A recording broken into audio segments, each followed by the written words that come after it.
Yes, sir. Coming up on a jam-packed episode, we asked the question, is Kyrie Irving ready to lead the Brooklyn Nets in this upcoming season in their pursuit of a title? Not only that, though, how many players would Doug Norrie take ahead of Kyrie? Bit of a tease, friends. We're going to break it all down and how Kevin Durant, Kyrie, and Ben Simmons can still fulfill the hopes of so many Nets fans right after the theme music.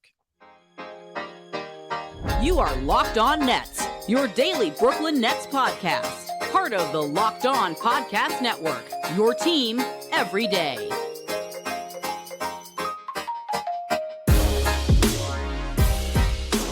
Brooklyn,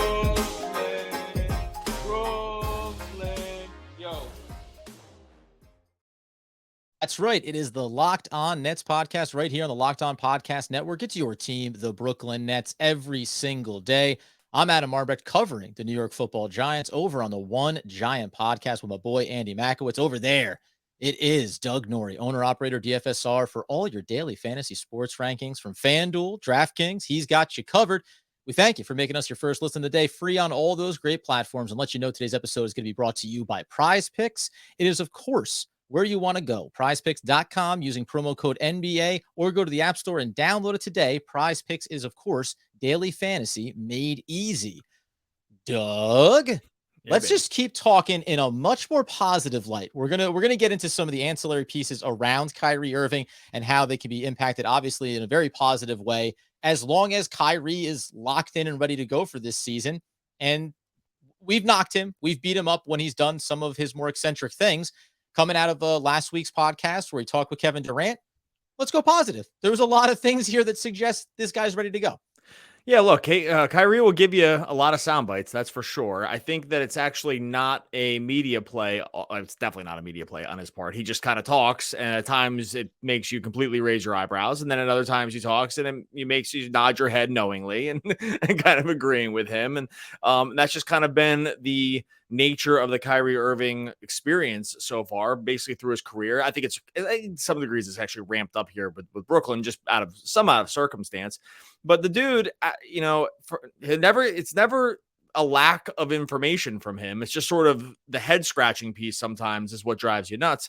But, as we get into this offseason, I think you and I are getting more and more into the mode of, and this isn't like a mode that we need to be talked into or whatever, that Kyrie Irving is just going to be a Brooklyn Net for a long time. So at that point, you need to start talking about, seriously around what the role is and what his, leadership style and all this other stuff, and like what to really expect over these next coming years. Because as we get into this offseason, I think there's, almost a certainty, maybe not quite a certainty, that he's going to sign this max extension, and that's going to make him, at least on paper, a Brooklyn Net for a long time. And so it's sort of like buckling up for what that experience is going to be like. Yeah, it's tricky, man. Like I feel like too, we've touched on a lot of different topics here, and we're kind of offering up the over the course of this offseason already. Hey, if you were presented with this decision, what would be your best version of going forward with it, Yeah. right? We talked about the contract. The best version going forward might be saying the good faith, show us on the player option, then we'll reward you. The reality, which I think sometimes gets lost here, is the reality is he's most likely going to be that max guy. And that's why when you hear these quotes that we're going to get into here, it's at least for whatever it is, you can only take it for what it's worth. It at least frames things that makes you feel like, okay, after everything that's happened over the last 3 seasons for not just Kyrie Irving, but for the Brooklyn Nets, Kyrie seems to have a sense of of how frustrating that's been for the team, maybe for the fan base, and for himself. Whether self-inflicted or otherwise, he feels like he's in a place where he wants to just be able to say, basketball, winning games, winning championships. That is still very much at the forefront of what he wants to accomplish. Yeah, so he appeared on Kevin Durant and Eddie Gonzalez's podcast, the ETCs, last week, and talked really frankly and honestly about a bunch of stuff. I mean, it basically talked about sort of the scope of the whole season. It's a great podcast. You should go back and listen to it 100% because it does start to give insight into at least what Kyrie, at least retroactively, thinks that his mindset was at the time, right? Like it's always hard to. By the way, that's not a him thing. I'm saying that like everyone's like that. Thing. That's an everyone thing. That was definitely not a Kyrie jab. It's like everyone goes back and thinks about what they think they thought at the time. Right? Yeah. That's just. But he had some really interesting quotes, and I thought they were honest, especially for an athlete who where oftentimes we get very crafted media messages, unless you're Kevin Durant or Kyrie Irving, who don't seem to care that much about this stuff. Where at least to start, Kyrie was talking about how he was feeling at the time when the vaccine mandate was put into place. And I'm going to paraphrase some of this because he was talking about how it basically caught him off guard. He didn't think there was going to be any world where he wasn't going to be able to play basketball. Like, he just didn't think that was going to be the case at all. And that, if you think back to that time, that, is 100%. That's what we all thought. It was a big question mark. No one really knew, and no one really knew how long or how stringent these things were going to be. But one interesting quote he says, he talks about there was nothing to lose. He said it was a journey. He's big on the journey. He was sitting at home, and then he says, well, I don't even want to say I was sitting home. I was wondering at home what my future was going to look like, whether I was going to be traded, whether I was going to be released, whether I was going to get the opportunity to be on another team, how I was going to spin this for myself in a positive way. So that's the first quote. And I thought that was interesting because that is the first look into his kind of inner workings, where he was saying, hey, I didn't actually, not that I didn't have a plan, but there was a chance this wasn't going to work out. Like, when he's talking about being released or, traded, like, there was definitely a part of him that seemed to think that was a very real possibility. And I suspect, at least early on in this process, that was probably pretty terrible. To think that there was going to be sort of this externality that was really, again, 100% non-basketball related at all. It wasn't even really Kyrie. Frankly, I'm just going to put it wasn't even Kyrie Irving related at all.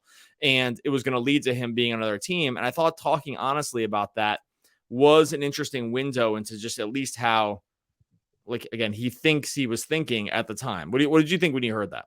Well, the interesting you said about like spinning it in his own mind, right? Which is, it's interesting to then contextualize when he speaks about different circumstances, basketball on or off the court, that once something occurs, and again, this isn't a unique thing to Kyrie, but you process it through a filter of, why does this make sense for me? Why is this a positive thing for me? Why was this the right decision for me? Whether it's going to Boston and then deciding I don't want to be here anymore, I'm going to move on, but I'm going to frame that in a way that makes sense for me, that this was the right decision to make. Ultimately, I still look at it as, again, honest from the standpoint of, it's not like I came into the season with a set of stipulations or circumstances that we were all aware of, and I wasn't sure how I was going to go through it, how the team was going to go through it. You get a little bit blindsided with a lot of this stuff, and everyone makes their choices, including, and Kevin Durant falls into this category too, right? The team makes a choice at the beginning of the year. Kevin Durant's okay with that, or he accepts that as being the thing. And all of a sudden, Kyrie Irving is sitting there watching basketball get played, not entirely sure, knowing that this team wants to win championships, not entirely sure if there isn't a reality where they go, well, no Kyrie versus player X, right? Could mean a better opportunity for us. And I can see that being really, yeah, of course I can see that being difficult. Yeah, I could see that being next to impossible to wrap your head around, especially if you're Kyrie Irving, Kevin Durant, LeBron James. If you're one of the best players in the sport, it's really hard to all of a sudden be put in a circumstance where you don't matter. And that's essentially what this is. You're not there, you don't matter, and no one is particularly concerned about how you're feeling about it. And then he goes on to say, but I never felt like myself throughout the season, usually sustaining a level of growth throughout the year instead of trying to catch up with everybody that's been playing for 4 or 5 months, which he's saying, like, that's what he had to do, play catch up. They've been at it since day one, or October. They've been at it since October or September. So, this is the part where he's probably throwing a little bit of just, the natural order of things for himself as a basketball player to say that, everyone else has been making steady progress. And it's a little bit of an overstatement because everyone deals with injuries. So I get it. But the part where he's, not allowed to come to the facility and not allowed to be part of anything that's happening because of that, definitely seems like it throws it off. This is all to say, and I think that, we can probably stop recapping everything he said on ETC. But the part where he is admitting that this played in the end game a bigger part probably for him than it maybe appeared, because he had been around the team for that long, and it seems like he was maybe fully integrated. It's clear that he at this point doesn't feel fully integrated. Here's the thing. I don't actually know if that rings hollow or true for you, because there's a part of this where it could say, hey man, like, everyone deals with a bunch of different stuff, so I'm not sure if this totally works. I do think it's him being honest, though. I'm just not sure how it's going to play for everybody. Well, that's the only thing, and it's not to throw cold water on the sentiment. It's not to over berate his quotes, but for someone who is as unfiltered and honest as Kyrie Irving, it would have been better received had you been hearing this throughout the process, right? Instead, and this is that idea of, right, that, well, this is the way I think I thought about it back then. But back then, the thoughts that you were sharing were not about these things. And it doesn't mean it would have changed it, but there wasn't an expression of frustration around it. It was contextualized to the circumstances that were occurring in the city and all the things that go on that we're not going to relitigate. But it was all around that, right? And it was all around presenting it in a very particular way that became very polarizing. If it was just, hey, man, this is really difficult and it's frustrating and I'm out of rhythm and I'm not sure what happens next and I don't know what's going to be best, better, or worse, I think that it would have been seen differently. And perception being reality, I guess that's all you can go on. But I wonder how I would have thought of it back then if he was sharing these thoughts on a podcast with Kevin Durant in the middle of the season at the beginning, in November, saying, yeah, man, like I'm as lost as anybody on this. I don't know what's going to happen next. And it's pretty difficult to navigate. That would have contextualized things differently for me, at least on a person to person level, let alone as a basketball player. Instead, this is a little bit retroactive, but it is what it is. And I'll take the positive that you can get out of this going forward from him. All right. Well, so we'll talk about whether this is like, how we can lead into some leadership talk and how, because essentially for the Nets to win the championship, these guys are going to have to be consummate leaders in kind of every way. I don't think there's really any way around it. We'll talk about whether that's going to be the case, whether or not, not that there are other options, but like sort of like where they now fall on the hierarchy. First, going to talk to you about our friends over at Prize Picks.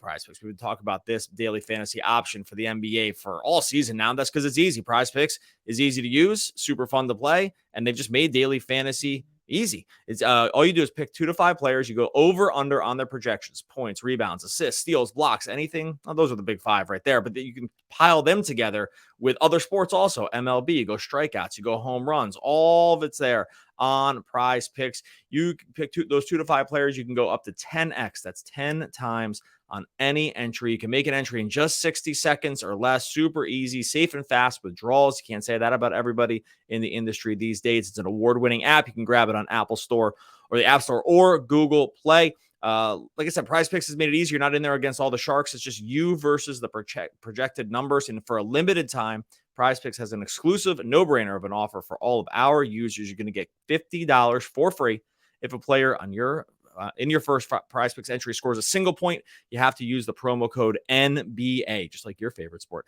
That's right. It's an exclusive offer available for Locked On fans. Sign up today and use the code NBA, $50 for free if a player in your first Prize Picks entry scores a single point. Prize Picks is daily fantasy made easy. And then, of course, I got to tell you about our next partner that has a product that I literally use every day. And I literally mean literally, because I started taking AG1 from Athletic Greens because you maybe heard on the podcast, I said it before, I have the gluten allergy, and that's directly related to my gut health.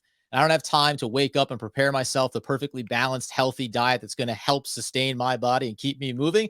But AG1 allows me to take 1 scoop, mix it in with water, drink it down, and know that I'm getting myself an opportunity for gut health, energy, optimized immune system, of course. And I don't want to be taking vitamins and pills all day long. I want something that actually tastes great and gets the job done for my body. What is this stuff? Many people ask, like Doug. I say, with 1 delicious scoop of AG1, I'm getting 75 high-quality vitamins, minerals, whole food source superfoods, probiotics, and adaptogens that help me start my day off right. This special blend of ingredients is supporting that gut health, as I said, and your nervous system, not to mention helping to fight that dirty little secret we all hate so much, aging.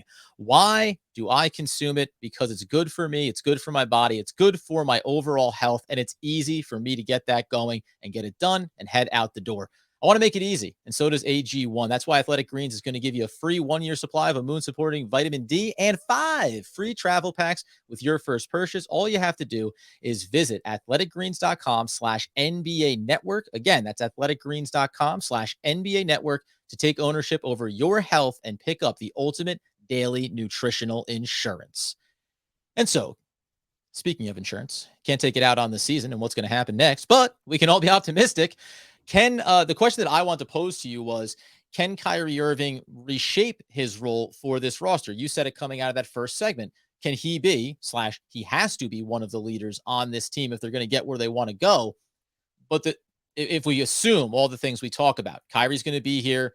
We assume Ben Simmons is going to be healthy. Kevin Durant's going to be back.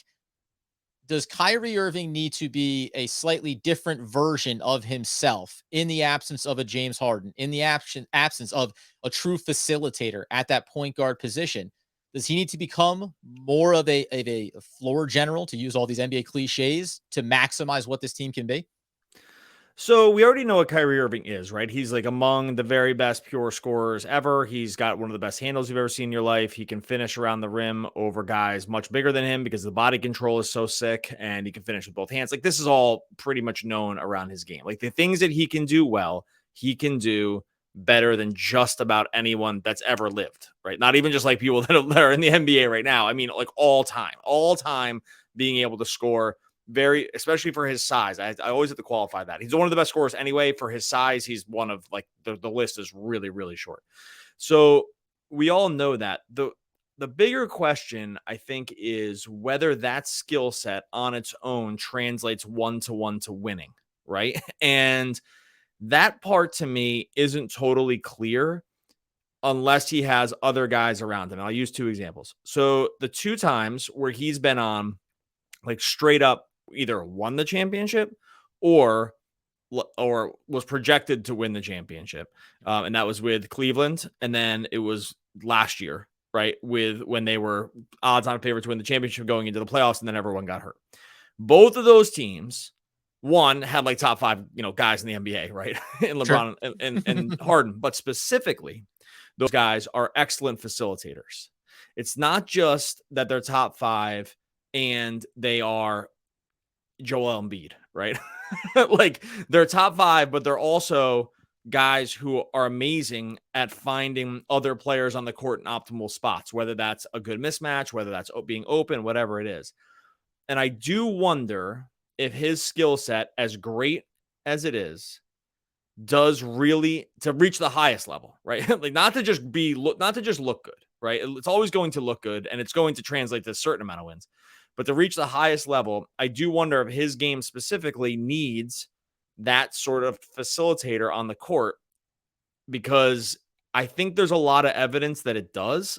And now it's going to beg the question of whether they have. Does that make sense, though? Because I'm trying to only quantify it now in, like, reaching the highest levels, not just if is he, like, would I pay for it? Like, if I needed to get a basket at the rim from someone 6'4" and under, yeah, all my money would be on Kyrie. It's not that.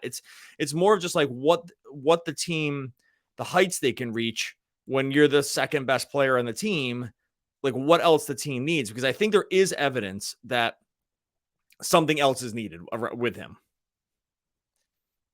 Yeah, and that's we talked about, we posed that question the other day about who should you keep, Seth Curry or Joe Harris? And by the way, the answer can be both of them. Like that can be a part of that response to that question. But when you think about players like that, and when you think about this roster overall, I think this is to your point of, well, Joe Harris is a pure spot up shooter. Okay. And Seth Curry can do things at all 3 levels, but what do you want him doing most of? Spot up shooting from beyond the arc. When you have players like that you want to benefit off your superstar talent, well, then you look at those superstars and you say, are you capable, ready, and willing? And is your game maximized by setting up those guys for success? We saw Kevin Durant do this, where all of a sudden, after the Harden trade, his assist numbers went up and up on a month-by-month basis, because it was about, hey, if they're going to come at me, I need to get somewhere else. To your point, I think when Kyrie is at his best, it's when he's attacking. It's when he's acrobatic. It's when he's getting downhill at the rim. But then you need a Kevin Durant. Or, let's just use the end of this season here. You need a Goran Dragic. We saw how good he looked in a few games there in that Boston series, where it was like, hey, we need someone that was built and has constructed his game to be a traditional pure point guard, in the sense of, I'm thinking of everyone else first and then myself. That's why when they got Harden, it was, yeah, that's it, man. I'm going to play off ball. You do your thing. That's where Kyrie wants to be and where he's best. Now the question becomes, do the Nets have that? Do they have enough of those players that Kyrie can do that and the team can be successful? Right now, I don't know, right? It's a question mark right now. He has, like, an assist game and a facilitation game in his bag. I just don't think it's the default. And I think that's more what it is. And right. And so, the Harden example is a good one, because there was a very clear hierarchy of offensive initiation last year, and it totally worked. And actually, the second they kind of got into those roles, is where, or the second they sort of define those roles, is where everything clicked and the offense was completely unstoppable, one of the best ever, right? It's because it was like, hey, I'll play off ball. I don't need to be a point guard for whatever that means in the current NBA. You be the point guard. James Harden's one of the best all time to ever do it. And this will be at least how we begin initiating offense. When they did not have that player, it was so apparent. Like in the Boston series, it was so apparent that not having that player was one piece that really cost them. It wasn't. I know people want to people want to go the length, and that really hurt them. And I like all like the the things they didn't have, like a wing defender and a real good quality 3-and-D guy like these other teams have, like Dorian Finney-Smith or Mikal Bridges, like these other like really high level dudes. Yes, that they were missing that. But really on offense, what they were missing was a facilitator, because those guys aren't going to default to that, and it really helps them. They don't need it. Like they both can get baskets on their own, but it helps the whole offense to work in sort of a top-down like sort of methodology around their offense that they just didn't have. And that's why I think there was times, and everyone has said it, is that like you say, oh, the Nets offense looks stagnant. Like how could an offense with these two guys on it look stagnant? Yeah. The reason is because you don't have sort of one person picking out matchups. Like you don't have a James Harden, you don't have a Chris Paul, you don't have a Luka Doncic, you don't have a LeBron James. Like these guys that are able to do this, James Harden, did I say Harden? Like are able to do it really, really well. Like that helps each of their games, because once you're an ISO scorer, getting yourself into the best ISO matchups, like sometimes takes another person or two to get it going. So that's more of what I'm saying. So does that make sense? Because I think that sometimes, I don't think that would be the thing that most people would say the Nets need, but offensively, I think having a person like that is what really actually shows that it unlocks these guys more than anything else. When you have Kevin Durant who wants to get to his spot and work his game first, and then everything plays off of that. When you have a Kyrie Irving, he wants to take a guy on, work the dribble, and get to his game first, and everything works off of that. Then you need the James Harden. You need that extra player, right? That's going to say, I'll do the other stuff first, knowing that I'm capable of also scoring. And that's where you lost some of the balance. And by the way, I will say, before we get into a potential replacement for that role on this team, that it's, you said it already, but not that they're incapable of it, but there would certainly be more than a 30 game adjustment period on the back end of a season where you try to shift what you need to accomplish for the team overall to be good, right? Maybe if they had another half of a season to figure out how do we get successful without having a James Harden here, they could certainly be capable of that. So is it possible? Yes. But again, at their best, it's them doing that. And now who's the third guy?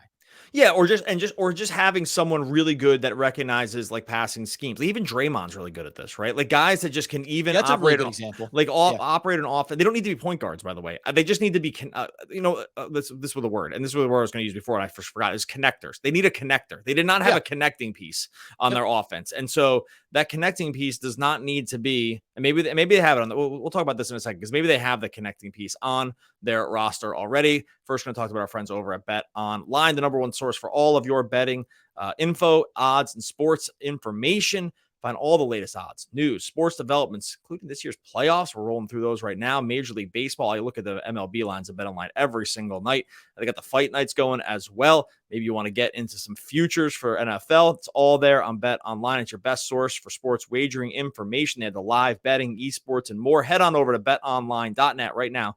You can learn about all of the trends and action. Bet Online, where the game starts. So, to your point, is there somebody already on this roster? It brings us to the next question: is, can Ben Simmons be the new James Harden? And let's go ahead and not make that a one-to-one comp that we're talking about here. But this one was interesting, because we talked about this with Kevin Durant when he was away from the game. Then he came back and it was like, oh, right, here's the reminder. He's one of the best. Even Kyrie, absence makes you kind of lose track of what this guy's capable of. Ben Simmons, for whatever he is not from a shooting perspective, this is a guy that last time we saw him was averaging 14 points a game and giving you 7 assists per game. Like, this is what I wonder. And we talk about him in the point forward kind of role for this team, is, can that be the defining characteristic of what Ben Simmons is on this Brooklyn Nets roster, all health assumed as we go into next year? Is that enough? If that's what he does, hey, the first thing you need to do is be running the floor, be big, be defensive. We know that, but also be the guy that wants to set the table first, be the connector. As you said, if you can do that, and you can draw attention with a Joe Harris and a Seth Curry and Kevin Durant and Kyrie, well, all of a sudden, this very specific role that you serve is that much more valuable on this type of team. For sure, because this is where, like, sort of modern basketball, again, we don't need to think about these guys as point guards. Like Jokic is one, right? Draymond is one. Like, these are guys, I know we're going to the very highest level. To some degree, Giannis is one too. Like, he's got so much gravity around him that it makes it easy for him to find passes. But look at how much better his game has gotten when he's able to make the right reads. LeBron's always been great at this, right? Even before he was labeled a point guard like he has been the last couple of seasons. So it doesn't need to be a traditional point guard as this person. It just needs to be a person that recognizes the role. The Nets clearly did not have this at all, right? They didn't have anything even close to this kind of archetype of player. They got a little bit out of it, like out of the guards at times. Their bigs were terrible at it. So no one thought they'd be good at it, so that's not their fault. But they were just lacking this other guy. And I think that we have seen enough evidence from Simmons in the past that he's been able to play this role. Like, he crushes it in the regular season when the matchups aren't going to be as stringent. What it looks like in the postseason, I'll just going to take a wait and see. But for sure, we've seen his ability to do that because, one, he's got excellent vision. Two, he's huge, so he can pass over most matchups that get him in, especially if you try to get him in the perimeter. Like, he just has good court vision around that anyway. And three, he has one weapon at least at his disposal, which is he's really good at finishing around the rim in traffic because of his size. That does make you actually have to respect him when you have other shooters on the court. We saw huge evidence of this when he played minutes without Joel Embiid, where it looked like he was like an all-NBA guy because he was able to just kind of play Ben Simmons and shooters, and the team looked pretty damn good. And this is the dream of Simmons because, again, I'm just going back to the piece before. It's like everyone wants to say, hey, we need a 3-and-D guy. We need this athleticism. That is all true. But really, for their offense to work, they need someone that can recognize where players are in space, because you have two of the best guys at it that can finish in those situations. They just lacked every time. They lacked a way to get it into optimal situations. Simmons isn't going to walk the ball up the court and like call out every read, but at least in like the chaos and stuff, he'll be able to make reads. And I think at the worst, that's a better situation for the Nets, right? And that's the extension of that is, to your point, you look across this roster, it's not just like, even talk about when we take a look and say you have another player in Thomas, the rookie, and you're excited about what he can do for this team offensively. But again, he's not that guy. He's not a guy that's going to be running your offense for you. Bruce Brown playing these pseudo roles. Okay, he used to be a point guard, but he's not that guy. He's not setting up the offense for you. When you had Goran Dragic, it was like that, I think, was the light bulb moment. Right? Like, this is what this team is lacking as much as anything. Size and 3-and-D wings was a guy that just knows those reads to make and is willing to do those things. They don't have that, not even at the highest level of a Ben Simmons. They don't have that anywhere else on this roster at this point. So it's as much about, can Ben Simmons be that guy at the top and be a part of that big, the new big three? And then also, you got to go look for these type of players out there on the market as well, because I almost wonder a little bit if that was kind of the intention of Javon Carter when they brought him in, right? Defensive guard, but that can run the point and could have done some of that for you. Never even got a chance to get off the ground. But I think the Nets already knew they needed it before they traded James Harden, before this thing took on an entirely new role. They knew they needed more players like that. They just weren't able to get them. Yeah, and like I said, like, it doesn't even need to, I agree with you. I think they knew they needed other like secondary ball handler or primary ball handlers, like just other guys that could, just because they don't want these guys dribbling the ball up the court. It lends to too much stagnation. Go ahead. And just like 3-and-D players, right? Like, they knew they needed it, and you don't just walk out and grab them. Like, they don't, you don't get the perfect version of these players that you go, oh, by the way, they were available for the vet minimum. It worked out so good for us, Well, right. And this is why you need Simmons to be it, because you're not going to walk out in the street. I mean, again, we'll get into free agents this year. It's a total disaster. So you're not, and not like the Nets can sign any of these guys anyway, because like any of the good ones, because they're just so far into the cap. So we don't need to worry about it. But Simmons is that guy. And like I said, in this I still want to make sure that everyone's like understanding this. In this traditional NBA, they don't need to be the walk up the court point guards. Like, sometimes that's worse. Sometimes you see some of these other teams going away from that, like, having Jay Crowder dribble the ball up because they want to get Chris Paul into a secondary action, right? We don't, these little things, like Scotty Barnes played this role to some degree for the Raptors when Fred VanVleet went down, when he basically became their point guard, right? There are lots of examples of, this can be a non-traditional or by, old tradition way of looking at things. It doesn't have to be that guy. We don't need to go shop for a traditional point guard. It wouldn't hurt, by the way, but it doesn't need, if we're picking things up at the store, you might as well grab them. It doesn't need to be. But Simmons, like that connection piece, especially when things start breaking down on the defensive end, like this, in theory, it should be super deadly because we've seen evidence that this guy understands these kinds of reads. Like he's excellent vision.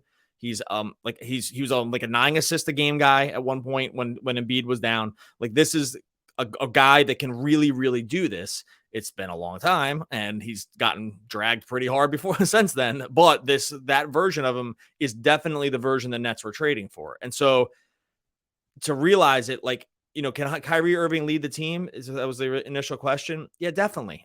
That's a definite thing. But they are going to need these other things. Like to unlock the full potential, it's going to need this other piece because I think it's very clear that they just need that at this point.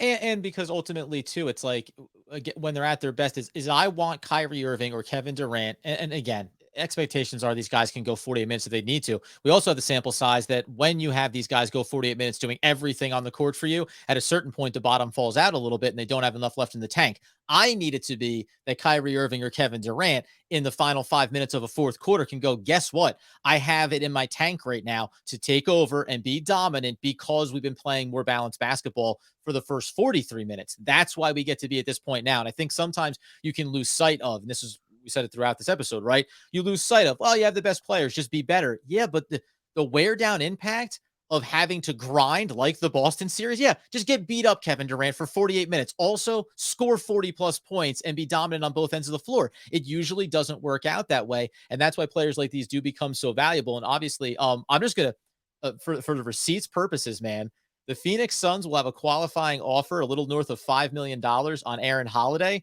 Go look at his per 36-minute stats. He's the type of low-hanging fruit player that you wouldn't think about that suddenly would be capable of north of 7 assists in a game if you wanted to plug and play him a little bit.